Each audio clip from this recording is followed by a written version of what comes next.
Hey everyone, and welcome back to another video. In this video, I'm going to show you how to change your neighborhood on Nextdoor. Now, this video is going to be particularly useful for individuals. Let's say that you want to go ahead and change your neighborhood because you move locations. How do you actually go ahead about doing so? Now, this video is going to be short, sweet, and simple, guys. There's not going to be a lot of steps involved.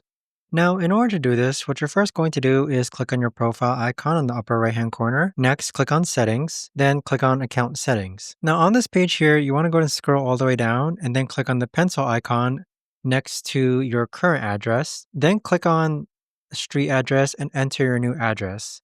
So once you enter this new address, you're going to click on Continue, then click on Confirm, and then we still have some more blurred information, but we're just going to go ahead and click on Continue again. And then it's going to ask you what topics you want to see on Nextdoor. Click on Continue again, and then click on Not Now, then click on I Understand. So that right there, guys, is the best and easiest way that I know of to actually go ahead and change your neighborhood on Nextdoor. If you guys know of a better or easier way to actually do this, let me know in the comments down below. I would love to know.